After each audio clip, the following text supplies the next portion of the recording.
No quadro Batendo Ponto de hoje, o repórter Eduardo Lamas vai mostrar como as pressões do trabalho podem interferir na saúde do trabalhador. Vai falar das doenças mais comuns nesses casos e como a ginástica laboral ajuda a vencer esse processo.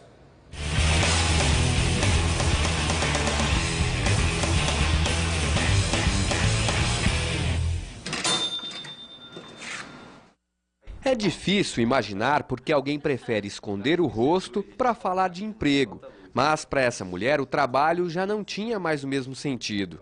Aflição, tristeza, e era uma coisa que incomodava, né? O despertador tocava, daí a hora que você ia desligar, você falava, nossa, não acredito que eu tenho que trabalhar de novo. Pressão por resultados, assédio moral, dificuldade de convivência, tudo isso fez com que a saúde dela fosse afetada. Ela precisou se afastar do trabalho por 3 meses, orientação médica que ela procurou depois de ficar com um comportamento agressivo. Muitas vezes eu cheguei, pai, mãe, perdão, não vou fazer mais. Por quê? Porque é incontrolável. A agressividade, às vezes, verbal é muito pior do que um tapa, às vezes, né? Então, muitas vezes eu pedi perdão tanto para ele quanto para ela. É uma situação assim muito complicada e que as pessoas, na verdade, que trabalham, deveriam pensar muito antes de ter uma certa atitude em relação ao seu funcionário, porque isso pode afetar muita coisa na vida dele, no trabalho, em casa e tudo mais.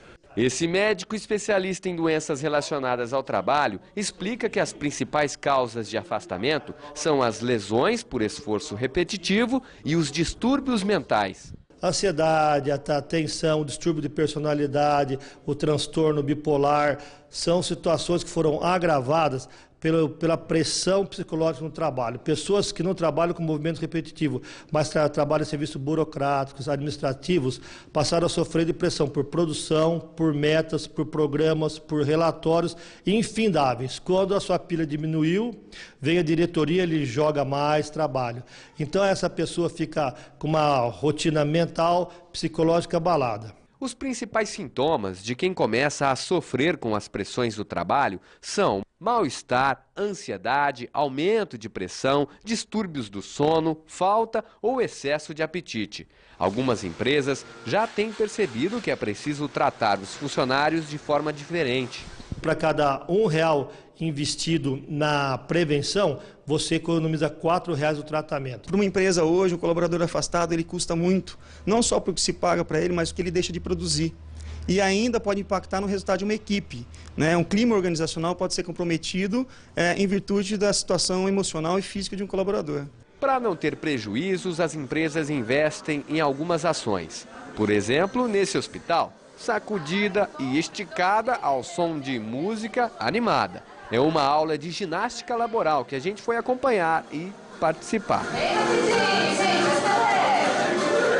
O que parece brincadeira dentro do trabalho pode ser fundamental para a saúde física e mental do funcionário. A gente faz, na verdade, um momento de relaxamento associado à ginástica laboral. Então é um momento de integração mesmo com os funcionários. Nesse setor do hospital, a lavanderia, o número de afastamentos foi reduzido a quase 0 depois da iniciativa. Nessa outra indústria de produtos odontológicos, o efeito foi parecido. Quem deixa um pouquinho o trabalho para participar da aula, acha que toca o serviço mais tranquilo depois. É uma coisa que relaxa, né? A gente dá uma relaxada nos músculos, porque fica muito tenso, né? Achei que foi muito bom. Aí o trabalho é mais tranquilo? Mais tranquilo, né? A melhor dica para evitar que as doenças relacionadas ao trabalho apareçam e que seja preciso procurar um médico é mesmo uma ocupação extra que dê prazer. O esporte está no topo da lista e pode começar dentro da empresa.